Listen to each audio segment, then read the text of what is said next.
You're live. Hello, everybody, and welcome to episode 92 of Bank to the Future Live. Today, we got some very special guests, and we have a big problem. The problem was that we were meant to be going live with the recap team to launch their pitch, but unfortunately, it sold out completely to our premium members, and we never got to actually launch it to you. So we're very sorry that you don't get to invest, but we've had a word with the recap team, and they're going to be taking that funding, scaling the team, and hopefully coming back with their next round in the future. But we wanted to get in as many investors as we could, but unfortunately, our community in the premium side has become so strong now that every pitch we put live just sells out in the premium phase. So instead, we decided, let's not waste a great opportunity. Let's discuss, without giving tax advice, crypto tax.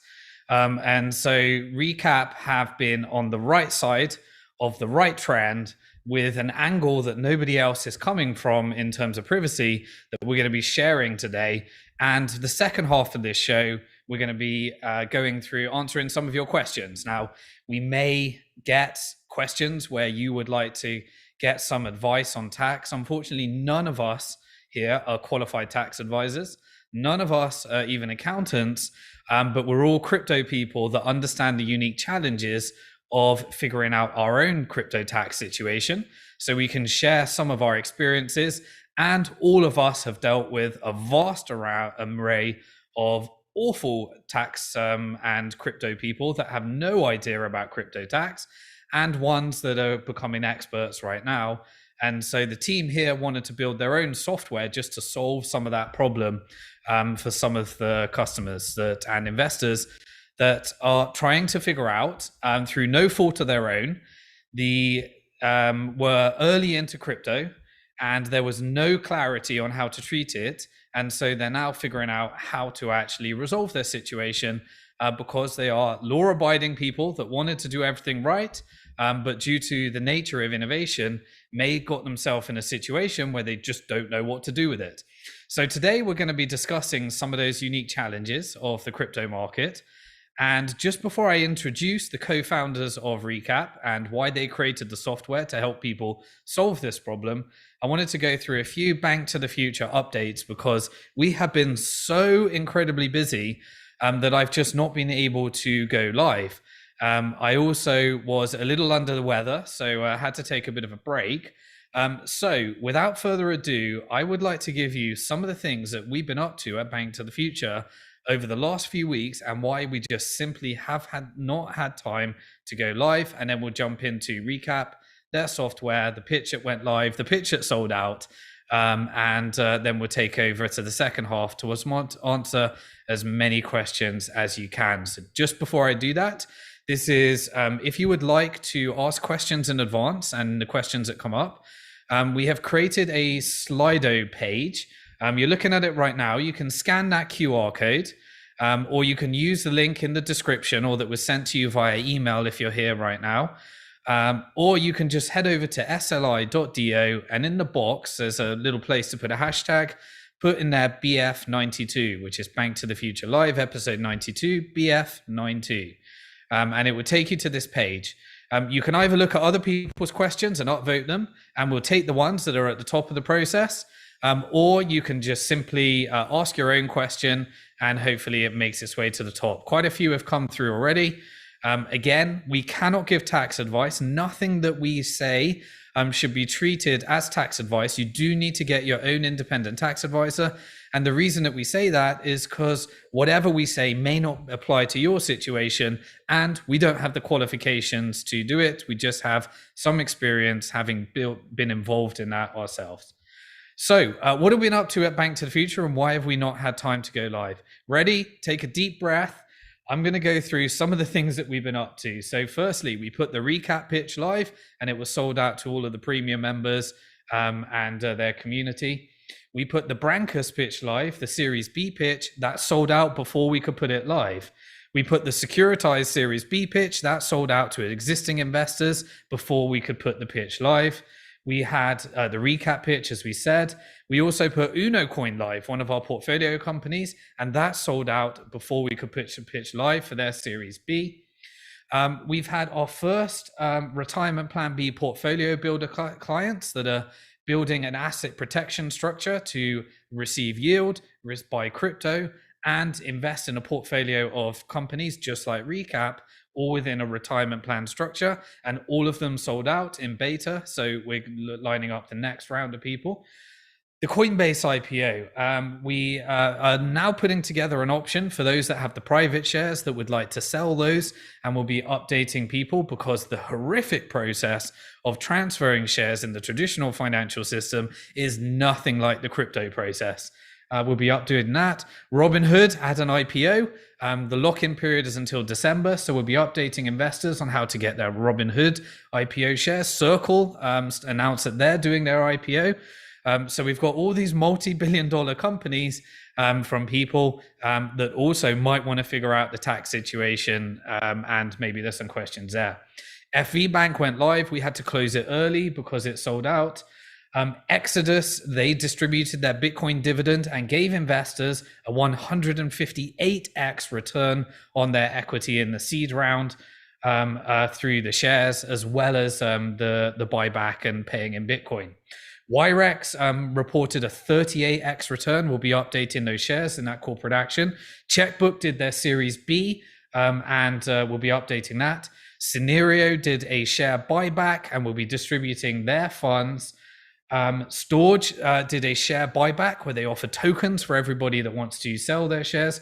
Shapeshift decided to close the company and do a complete decentralized autonomous organization, take the $80 million of assets that is growing, give it to all their shareholders, and distribute all tokens to all their shareholders, which is an incredibly interesting move.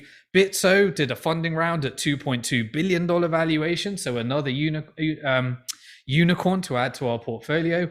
BitPay closed their Series C in locking in an increase, a paper increase. Start Engine got ready for their next funding round at significantly higher.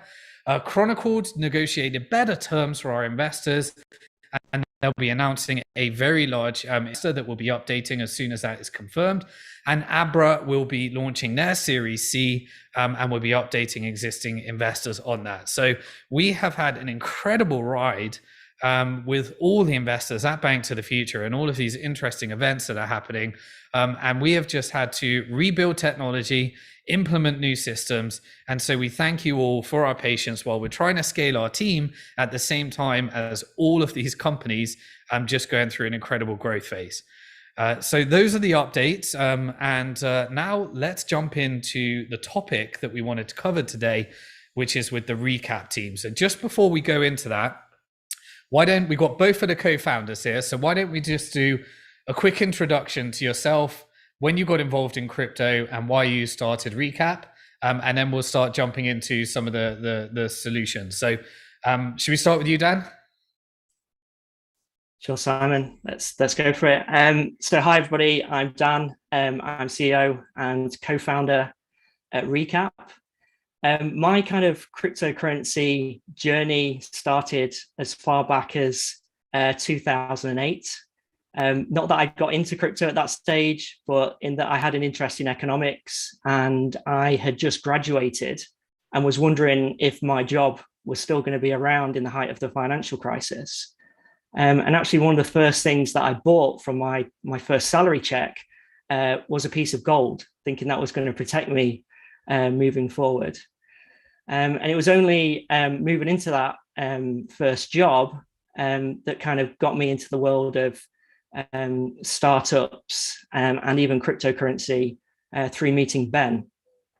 So me and Ben, we kind of quit our jobs in 2013. We set up a consultancy business. We worked on a number of startups, and we turned around one day and said, why aren't we building our own thing? And that's when Ben was kicking around this idea of Bitcoin in the office, and I hadn't really heard of it. And we immediately decided to drop almost every client we had at the consultancy that we had at the time, and we started working on a cryptocurrency exchange. We built a prototype and we took that to seed camp. So we went partway through the seed camp process in 2013. But we came back with our tail between our legs in the sense that we couldn't get funded. And I put that down to two things. One is that we were quite young and very green at the time. And two is that we could no way get a UK bank account for us to operate a UK-based exchange. We spent a lot of time and money with solicitors, people that specialized in the regulatory regime of financial markets in the UK. We had some FaceTime with some banks, and we just could not get a bank account for love nor money. So 2013, we also worked on some Bitcoin wallet software. We developed some open source cryptocurrency libraries. We have a library called Satoshi, which is still available on GitHub today. We built some wallet software from that. And we basically built the controls around managing Bitcoin for companies. I think we were just very early to market, and we basically couldn't get anywhere with it. Ben and I then parted company, and it was only in 2017, at the height of the bull market, we were having a beer at Christmas time, where we hit this problem, this brick wall, if you like, of crypto taxes. The market was experiencing its second major bull market. We wanted to cash a little bit out. We had no idea what we needed to do for tax purposes. We had accountants telling us one thing. We had the media and certain publications saying that crypto wasn't taxable. It was gambling. And there was no cryptocurrency tax platform on the market that supported the UK as a jurisdiction. And Recap was born in 2018 to address those problems. One of the biggest things that we found at the time as well, researching crypto tax platforms, is that you have to give them everything. You have to give them your trading history, your wallet addresses. So we set out to build Recap with a privacy focus, and that's where we are today. Excellent. Okay. Ben, do you want to give a bit of an intro on yourself, and then we'll jump into the product and some of the unique challenges with crypto tax? Yeah, absolutely. Hi, I'm Ben Shepheard. I'm CTO and co-founder at Recap. And my story is, as Dan has kind of alluded to, is very similar to his. We worked together 2008 to around 2013 at a job, and then we went on, started a consultancy, and all that has already been covered. I kind of first came across Bitcoin while I was working in this industry in like 2011, I think it was, and I actually sort of dismissed it as this is just an interesting toy project. It's not going to go anywhere. And I sort of mined a little bit, and sort of, I think a lot of people had this same sort of story, right? And it wasn't until I was working with Dan where sort of came across it again on the internet, and like Dan, I'd been sort of interested in economics and fiscal policy, and what is money, and money is debt, and all those interesting topics. And that sort of just kickstarted this interest and this sort of work into crypto that Dan's already covered. And then since we parted ways and before starting up Recap, I was just contracting various companies and just gaining a lot of industry experience, contracting and leading teams. So yeah, that's basically my journey. Awesome. Okay. Part of the UK story. So firstly, is Recap is a UK company, and predominantly you're focusing on those in the UK, but you also have solutions for other countries, or is it really a UK focus for now? We have a US tax proposition as well. We started out with the UK because there was a massive gap in the market. There were no crypto tax platforms that supported the UK jurisdiction at the time. But we now support the US. We're actually looking at supporting South Africa and Australia before the end of the year as well. Okay. So part of that is, I do remember back in the day in the UK, before I left the UK, the crypto community was very buoyant in London back in the Bitcoin early days. And there was the Coin Scrum. Paul Gordon was like the guy that used to organize all the meetups. And we all got together and we wanted to really get the businesses together and pull together some joint pulling power in trying to get clarity to help, because no one could get banking was the problem. And no one could get banking because nothing was certain, and if you couldn't show any kind of compliance or anything. So we formed the UK Digital Currency Association. I was a founding director and various other people in 2014. I was only there for 1 year because we left the UK. But one of the first tasks we did was HMRC called us all in, a bunch of tech geeks, cypherpunks, crypto anarchists, business people. And I remember this round table of 18 of the most weirdest kind of people to ever be in HMRC's office, trying to help HMRC figure out the difference between mining Bitcoin, buying Bitcoin. And in the end, they put together some guidance, which was that they said, well, if you're using it as income, you pay income tax. If you're using it as an investment, you pay capital gains. And if you're using it as a currency, you don't pay tax, was kind of what they were saying at the time. And then they tried to go into all these nuances. So that was back in 13, 14, I think it was. And I do believe UK was one of the first jurisdictions to actually start exploring this. But it wasn't later until Recap kind of came around and started putting together well thought out articles around the nuances of the treatment. And so one of the articles on the Recap website is probably one of the best out there for those trying to figure out what their situation is in the UK. And they produced this, and so that later obviously led to us that coming across our doorstep. And then I think one of our pitch management team members, John, saw one of your pitches and introduced us to the concept of raising on BnkToTheFuture. Now, here's where it becomes really interesting. As you said, many people have found themselves in a situation where they're completely law-abiding, but they just didn't really know what to do. And so they're trying to do and be honest citizens and do what's right. But it involves taking all of their transactions and putting it into some software owned by a company. And now when companies have to under certain circumstances, if they are being forced to hand across data, like we saw with some of our other portfolio companies, like Coinbase and like many others, they try to fight to not hand over that data, but inevitably they end up having to hand over that data.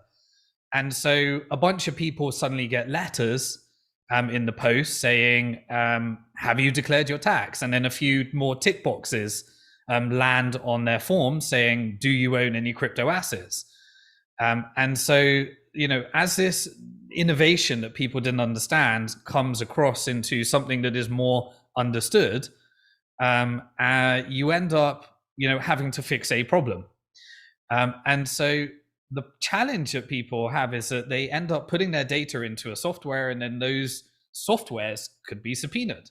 And have to hand over that data when you're just exploratory, trying to figure out your situation privately, so that you can then develop a plan with your tax advisor or your accountant of how to fix this situation. And I'm not talking about any specific person, but I imagine that there are people out there that found themselves in that.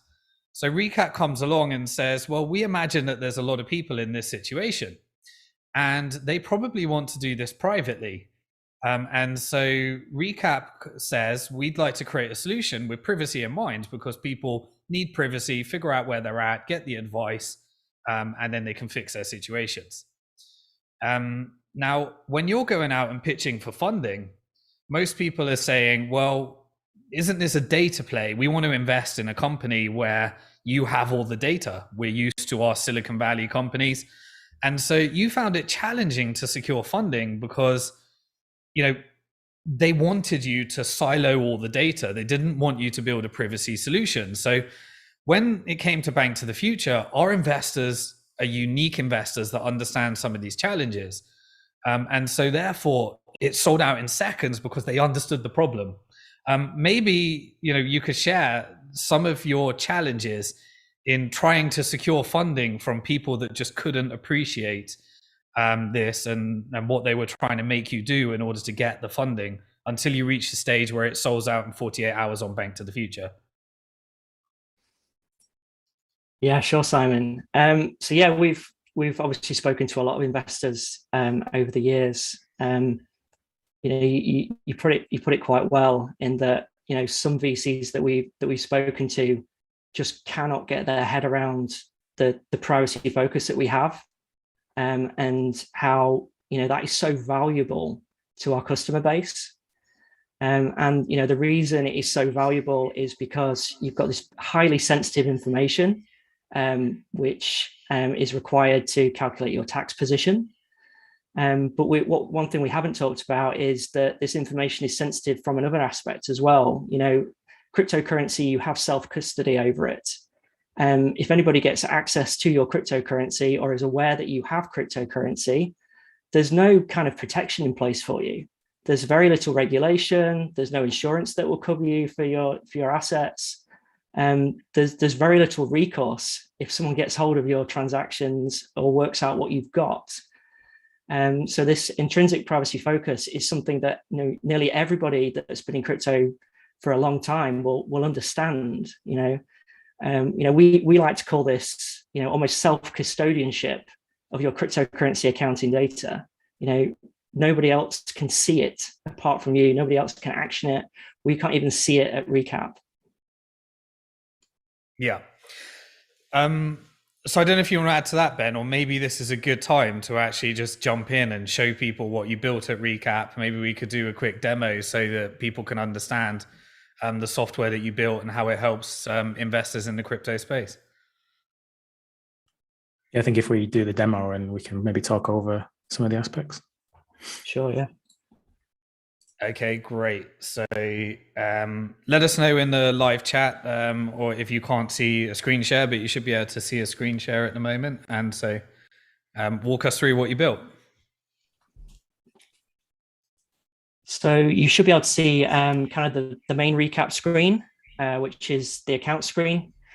So the idea of Recap is to get all of your transactions into one place. So we connect to 14 of the largest cryptocurrency exchanges in the world, and we automatically pull in all of your trading history, your deposits and withdrawals, yield. So we get all of your data into one place. Ben, I don't know if you want to talk about how we get that data. Yeah, sure. So if in the top right of Dan's screen, there's a little recap icon. And one of the things that we've done, which is unique, is we have a browser extension, which acts as a tunnel, which allows the Recap app, which is running on your local device, to actually talk to the cryptocurrency exchanges and utilize their APIs to download and fetch your transactions. And critically, we've built this so that any data that flows into Recap never touches our servers. Because if we had a proxy where your data traveled through our servers, we've got an opportunity to log it. And we wanted to completely eliminate any ability for us to track and log user data. So we didn't just not log it and say, oh, we don't log like a lot of VPNs do. We actually built a completely client-side solution. And secondly, you can maybe see that this is back at your recovery phrase now. So because Recap is client-side encrypted, this is on dev, by the way, so it's not really revealing any information. Because everything's client-side encrypted, this recovery phrase uniquely encrypts any data that hits the web app running in a local machine. And we synchronize the encrypted data with our servers. So you always have a backed up state.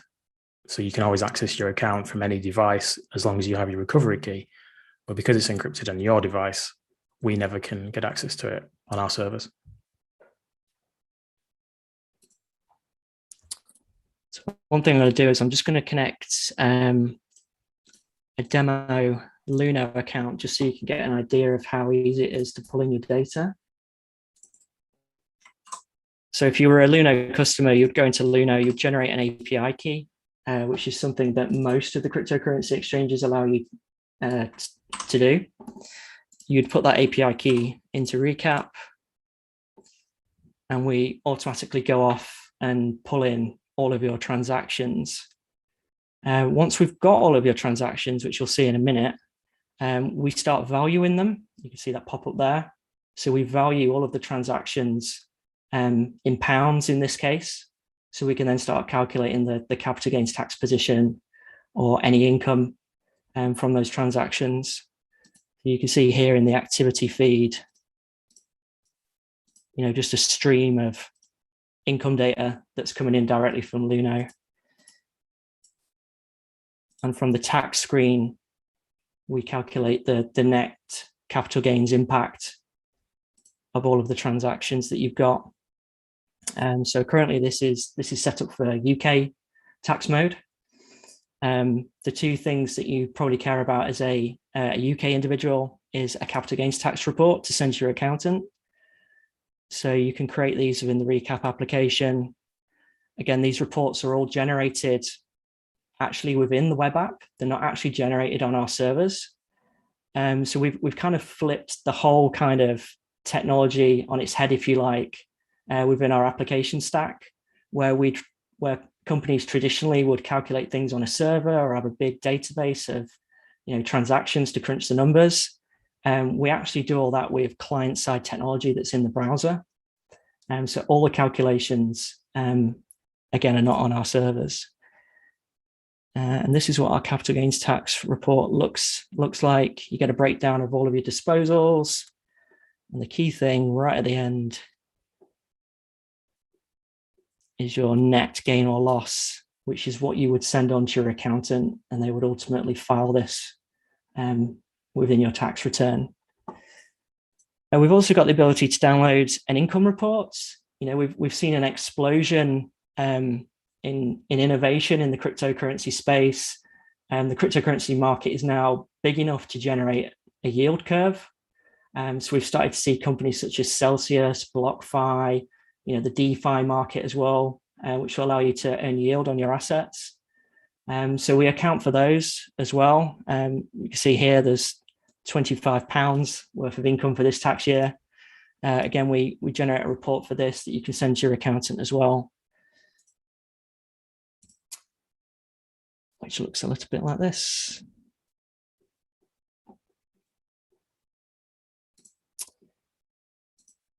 So that was Recap in UK mode. We do support US taxes. The difference being that there's a different valuation methodology for the US. The IRS has specific guidance of how you should value assets. We run this through our alternative fair market valuation service. And then once we've priced all the assets in dollars, we then allow you to download your capital gains tax information. And we've got integrations here with some of the big tax filing platforms, TurboTax. So you can download that and upload that directly into your TurboTax, or in fact, send a report directly on to your accountant. So you can download your 9849 or your Schedule D and send those to your accountant. And that effectively is Recap in a nutshell. I don't know if there's anything you want to add, Ben. No, I think you've covered everything. There's the assets tab as well. If you want to just click into Yes. So one of the things I really want to get across is that the Recap is much more than a crypto tax platform. Because we're accounting for all of your transactions, we know your portfolio values, or at least the web app knows your portfolio values. So we can give you, your entire position in the market. And what we're really looking forward to doing within the next few releases is surfacing the tax information for each transaction. So for every transaction that flows into Recap, we want you to understand the impact on your tax position as a result of those transactions. And even creating, in here, we want you to be able to simulate making a trade and what the tax impact would be moving forward, so you can plan your finances. You know, the key problem in the cryptocurrency market is that tax is just not visible, especially where people are trading one crypto asset for another. It's just not obvious what the tax impact of that is. And we can surface all of that information at Recap. Awesome. So I hope people can appreciate that this solves a big problem that many people are looking to solve. One thing I did want to share is that earlier this year, we started our Retirement Plan B online coaching program. And part of that, we got my personal tax advisors and people that are experts in crypto tax to go through approximately 25 different transactions, whether you're margin trading, whether you're receiving yield, whether you're converting something to one currency to another currency, skirting to a stable coin, a DeFi contract, smart contracts. And we just went through all these different futures contracts and all the different things that happen and the complexities of it. And it is a ginormous nightmare. You know, for those that do that, and one of the other things we were helping and supporting people with was putting together an asset protection structure that just simplifies this whole process. So we hope in the future, our biggest challenge at Bank to the Future right now is that we've got so many features we want to build, and we would love to do an integration with Recap and these solutions. We're just queuing so many different things. And at the same time, there's lots of regulatory changes happening that require us upgrading our systems to make sure that we're here for another decade. Because we've been here for a decade and we want to be here for another decade. And that means that we've got to make sure that we're up to scratch with all these things. But in November, we will be bringing in our second group of Retirement Plan B online coaching program people. So for those that really want to learn the tax side and how to treat it, and all of the asset protection structures from people that are actually qualified tax advisors, then we will be doing the coaching program. This is actually the portfolio builder, Azad, but there's also, we'll be releasing a page in November for the next round of people. We had over 6,000 people that registered on this page on the want to be next in line for our coaching program. So we'll share more details, stay on the Bank to the Future list. And as we said, we're also taking on our portfolio builder clients, and we look forward to seeing where Recap goes next with corporate structures and various other things as well. So I think at this stage, it's probably a good time for us, Azad, to maybe jump into some of the questions. How are we doing for time?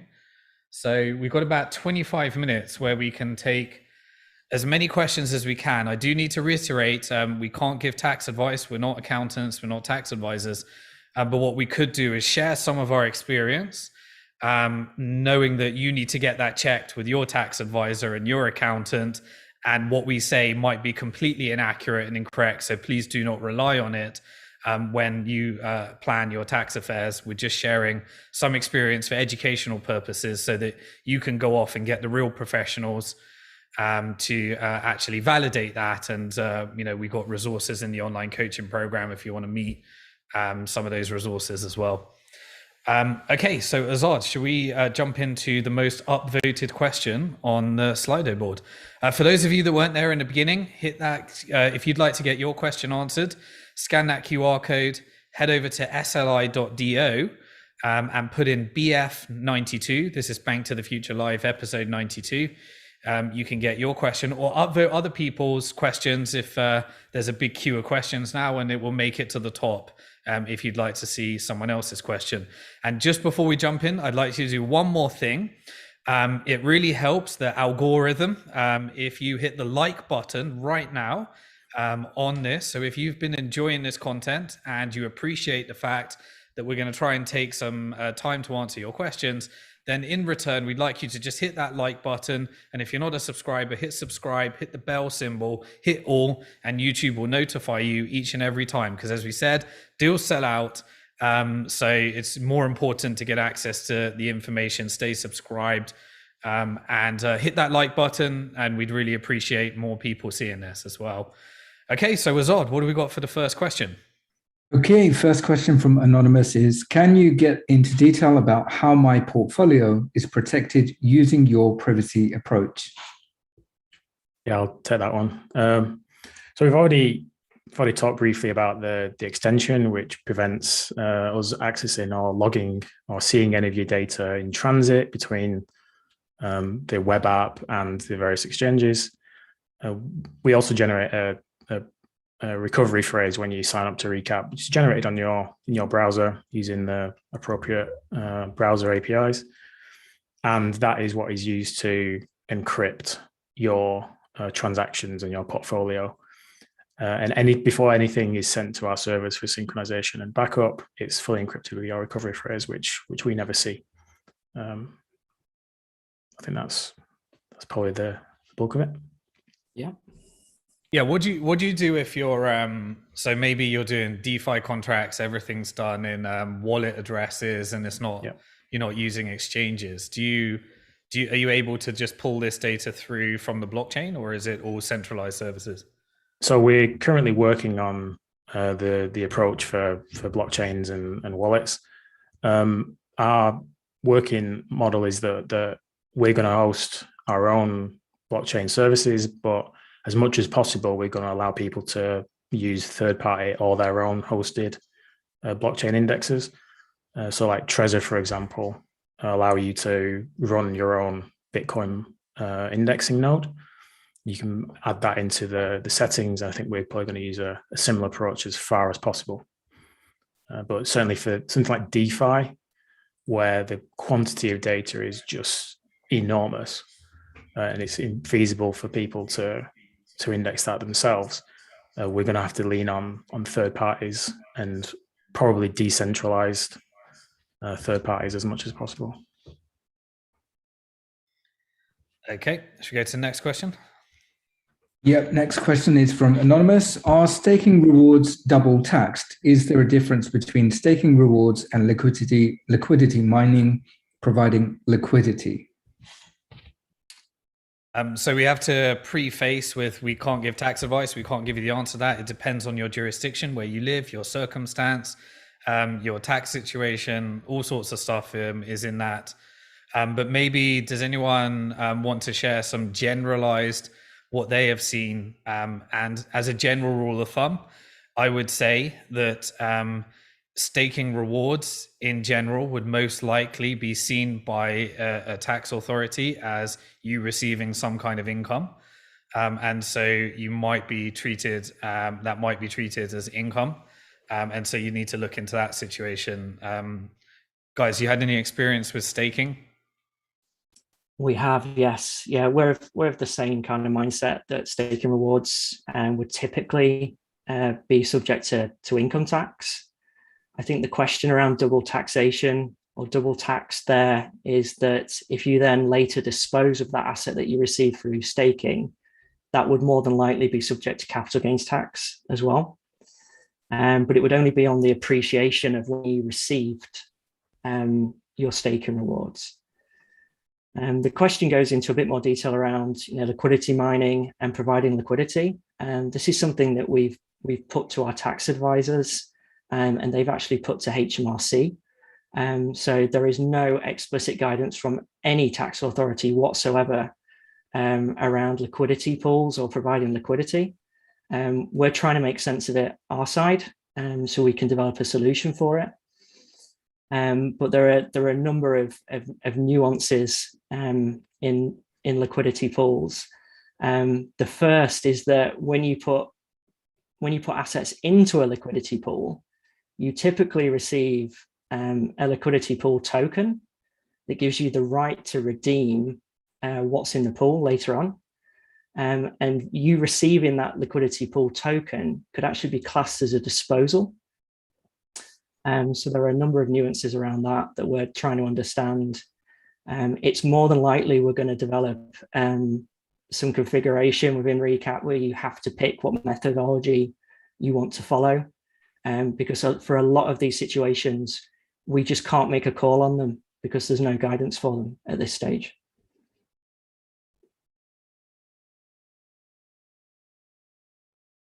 Okay, next question from Jane is, when must a non-tax paying crypto investor, example housewife, notify HMRC? 1, as soon as they invest in crypto. 2, only if they make a profit. 3, only if the profit exceeds the CG allowance or capital gain allowance. Assume the full capital gains tax allowance is available to them. So if you guys, maybe you want to comment on that one, but I will at the beginning of every question say we can't give you the actual answer. You need to get your own tax advice and accountant. But what experience do you have on this one, guys? So typically, you only need to report gains over a certain amount, or if you've disposed of assets worth a certain amount. So in the UK, there's a I think it's £12,300 capital gains allowance this tax year. If you have gains in excess of that, you must report. And I believe if your proceeds, so the amount that you've made, even if you've made a loss, if your total proceeds exceed 4 times that amount, you also need to report. What if you just go out and buy some Bitcoin and you haven't sold it? Is there now a requirement to tell HMRC, or is that not a requirement? No, you don't need to tell HMRC, as far as we're aware, of any assets that you hold or buy. It's only when you trade, sell, otherwise dispose of any assets. Okay, and then if you put them on, say, Celsius or BlockFi, and you lent them, you're then generating income from your assets, and so that would typically be something you declare? Yeah, absolutely. They typically declare that in the UK as miscellaneous income, and income tax in the US as well. Okay. Next question. Okay, next question from Anonymous. Is the gas fees, Ether biggest example, counted towards our loss of assets when we are transacting? For example, if I make a transaction which costs me $100 in ETH gas fee, is that counted as capital gain and I need to pay tax on it as well? So this is a situation where you have paid you own some ETH, and you have you paid some gas fees using that ETH. Would that be considered some kind of gain from your experience? How do you treat gas fees and things like that in the recap app? So there's 2 aspects to this. There's the fact that paying a gas fee is a disposal in itself. So if you've disposed of $100 worth of Ethereum, there's potentially a capital gains impact there. So you would need to calculate the gain on that. If that transaction fee is entirely related to a disposal of an asset in some fashion, in some way, then you could also, in the UK at least, claim that as an allowable cost because it was entirely related to a disposal. Yeah. So for a Uniswap transaction on Ethereum, typically you could have the gas fees as an allowable cost. But if you're moving Ethereum from one wallet to another, and that's not related to a trade or another disposal, then you wouldn't be able to claim that as an allowable cost. It would just be a disposal. Let's cover a few more as well. Typically back in the day, many people said, don't sell your Bitcoin for fiat. If you want to hedge, put it into a stable coin because it's not a taxable event. Personally, I disagree with that. Have you guys got any thought of if you stay in crypto, it's not a taxable event? So if you do a crypto to crypto trade, which includes stable coins, certainly in the UK, stable coins are classed as assets, so not classed as currency. So if you convert Bitcoin to USDC or USDT, that is a taxable event, and you will need to pay capital gains tax on that.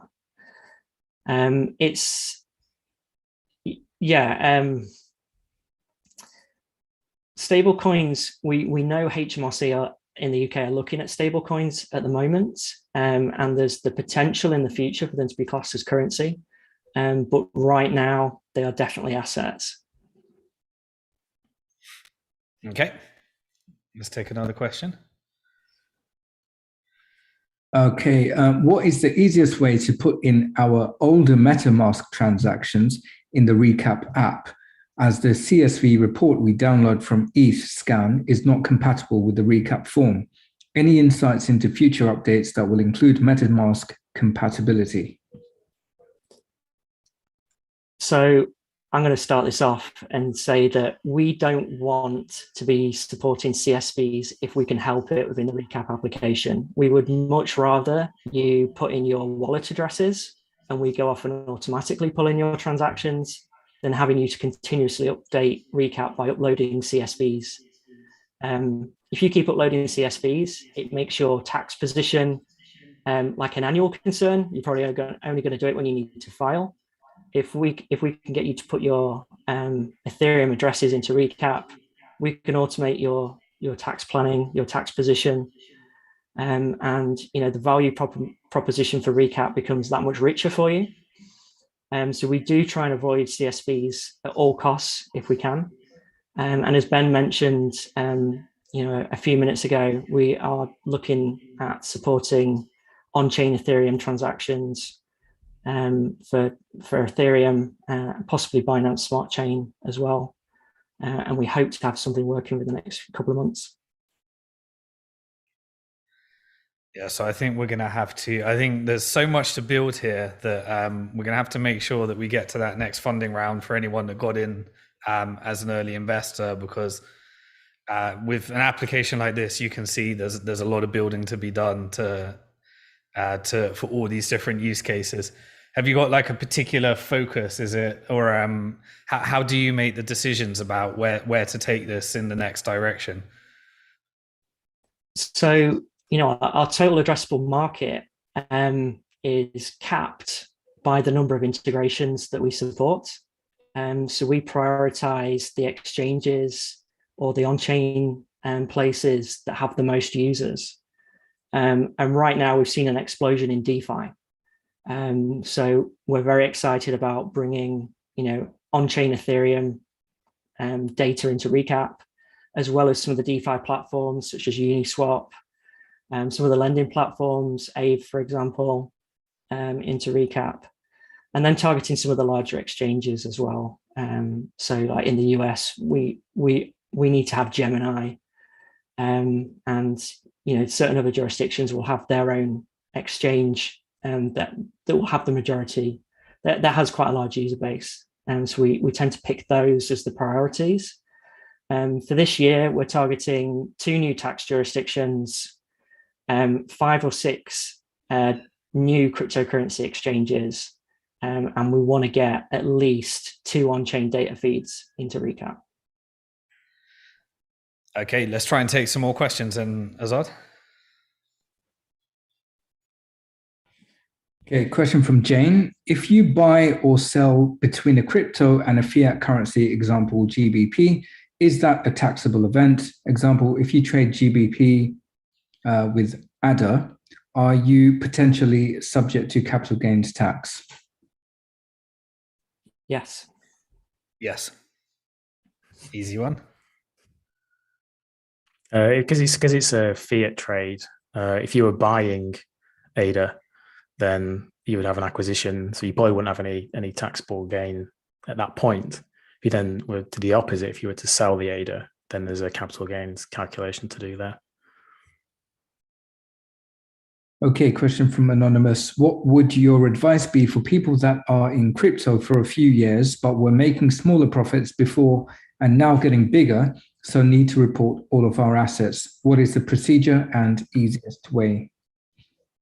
You probably need a tax attorney in that case to give you legal advice in terms of how you fix that problem. They may advise you to disclose things, to declare things, but if you know you're in a situation, then that really is tax attorney at that stage. If you want to do that, I don't think we can really advise you on what to do with that. If you do want to educate yourself into understanding what you might have done, then that's where we have the tax areas and things like the retirement plan B online coaching programs and things like that. But you guys gonna need advice in what you do. Do you advise people to download recap, figure out what their situation is, and then weigh up their options from there? What would you normally say? Yeah, we would try and get people to migrate to using the exchanges that we have automated integrations for. That removes a massive burden in, getting your accounts in order, because we're effectively pulling your transactions automatically. So we've had a lot of users over the year actually that have migrated from some exchanges which I would say have rubbish tax reporting to the exchanges that have really powerful tax reporting features, and that effectively puts the cryptocurrency tax position on autopilot, and it's just a case of every year sending that tax report to their accountant.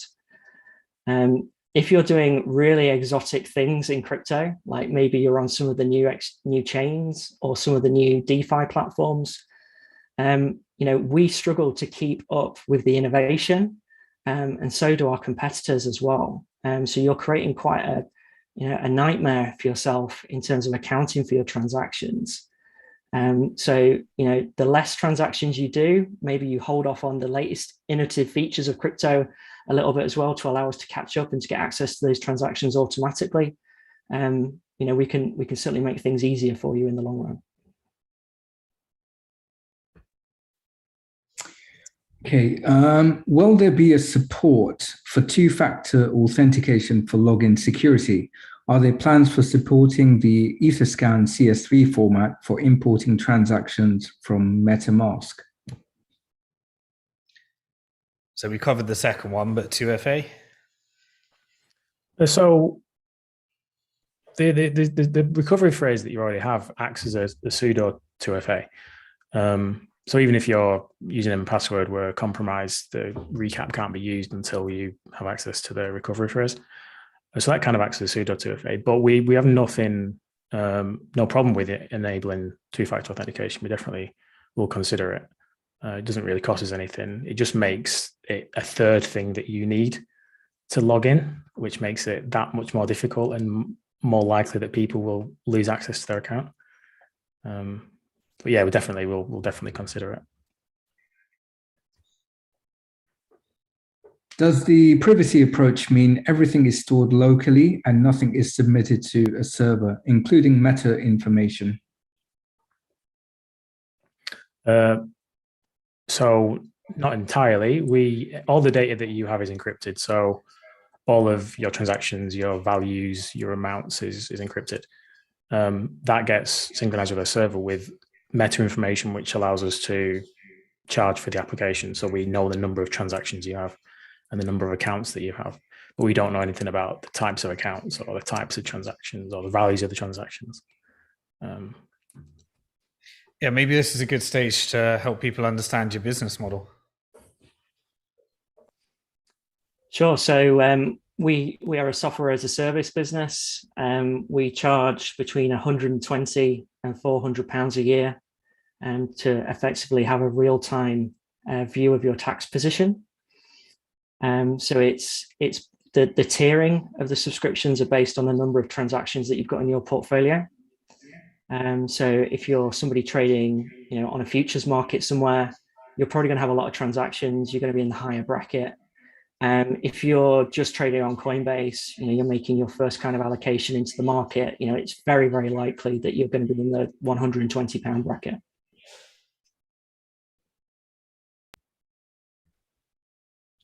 Okay, question from Quinton. What taxes will be applicable in the following situation?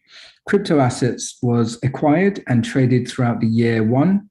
More or less 50 to 100 trades were made during that year.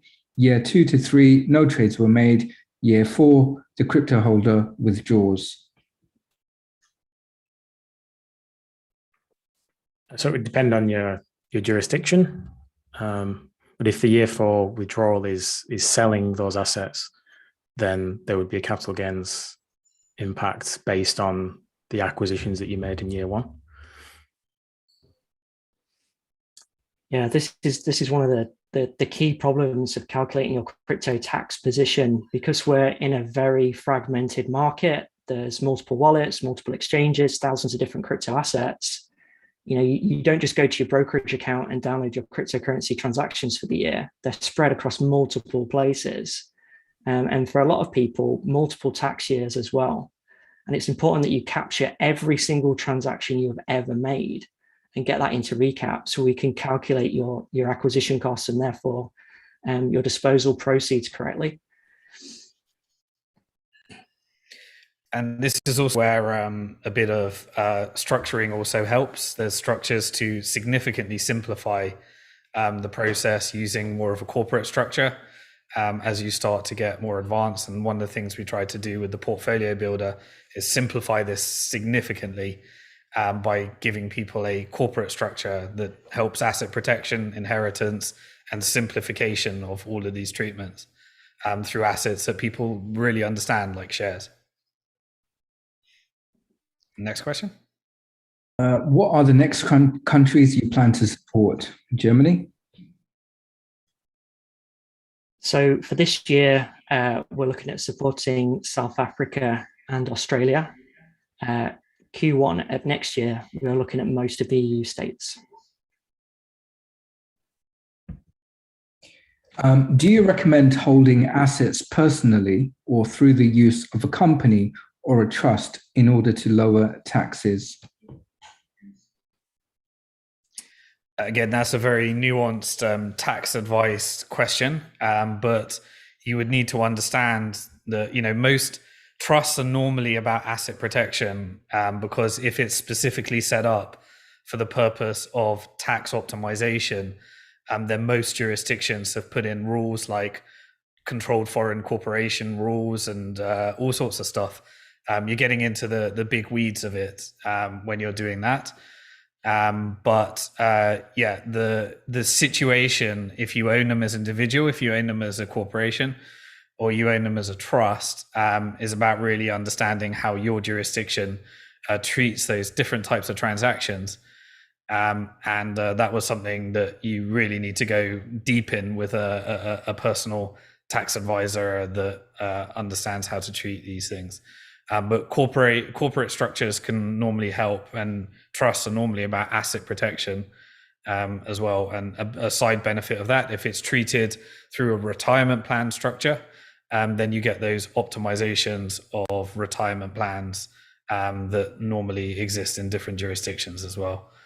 So that's a deep topic. I don't think anyone, I mean, you guys got any opinions on that stuff? Or?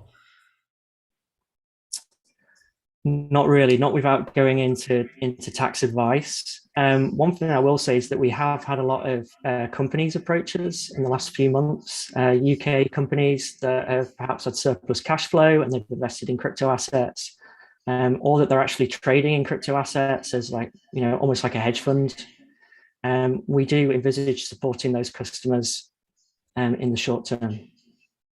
Yeah. We did actually also get a UK barrister to look at the different structures, the different implications. It goes into international tax law at this stage as well. If you're dealing with different jurisdictions, there's a lot in there. We did a lot of research and work on this as well. So it's about just the clarity. In a nutshell, it is different, and then you need to understand what those differences are for you in your personal situation. Okay, we've got room for 2 more questions. Okay, let's make that the final 2. Okay. Yeah, I think this one's a good one. What about cryptos that have been lost via scams or exchange liquidated? Awesome question. So I think this becomes a law question of how can you prove that they were lost, because one might treat it as a tax write-off, but the process of proving that you were scammed or proving that they were lost really comes into a legal question.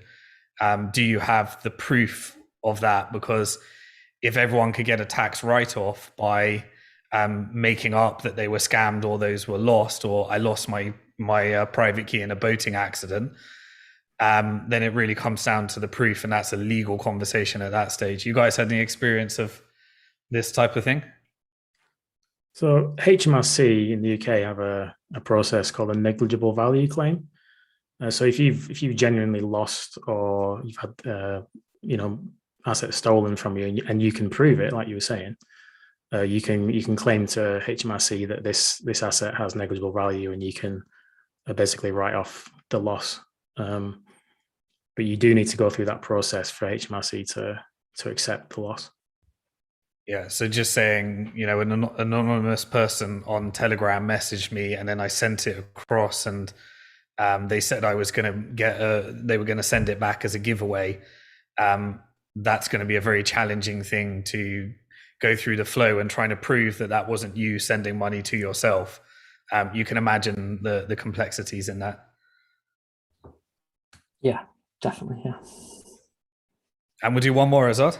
Yeah, the final question. I guess this is where we can talk about the BF Premium and Premium Plus investors and the benefits for that. But will you be extending your round so I can invest? We begged Recap to give us more allocation. They simply said we gave a really, really great valuation to these investors. You know, they believe that they are worth a lot more than they sold at, but they did that for the Bank to the Future community.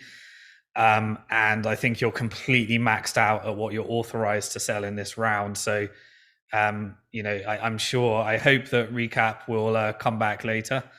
But I think it will be at a higher valuation. You won't get this valuation's all gone. And this is the benefit of being a premium member. If you hold and stake a minimum of 10,000 Bank to the Future tokens on the platform, you get 48 hours head start. And now it's become essential because nothing's getting live, because it's all going out in the 48 hours head start. We have also released a new feature. Some people were figuring out ways of hacking the system and getting private links. We've now made it where it will only appear in your account on the investing page when you have those tokens staked to your account. Yeah, we'll try one more time live. Will you guys give us an extension, and can we have some more allocation? Unfortunately, we can't, Simon. Obviously, we're really happy that we've reached our overfunding goal. We really welcome all the new investors, but we do hope to raise a new round early next year. So hopefully we can have a discussion then. Okay, awesome. Something to look forward to. So we did our best, but the guys are locking up their equity. They want to make progress now and get another valuation as they progress. So I think that was really, really informative. I'm glad that we got to not really focus on the funding round because it was done, and actually just focus on the product, and also add some value to the community. And hopefully this gave you food for thought.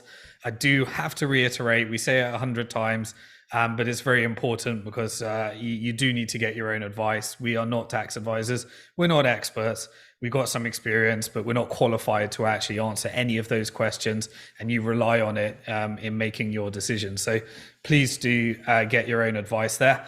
But we want to thank the Recap team for building this technology, understanding some of the unique nuances, and just being general Bitcoin and crypto OGs, and building this software from the perspective of what the community needs, as opposed to what the venture capitalists want you to do.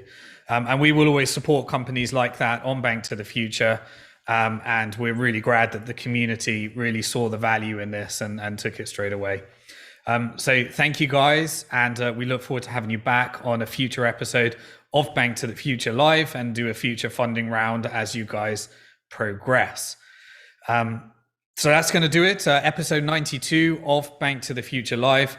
We'll see you in the next episode, episode 93. Thanks, Azad, for picking out those questions, and thanks to the community for picking out those for asking those great questions too. Bye, everybody. Thank you. Cheers all. Thank you.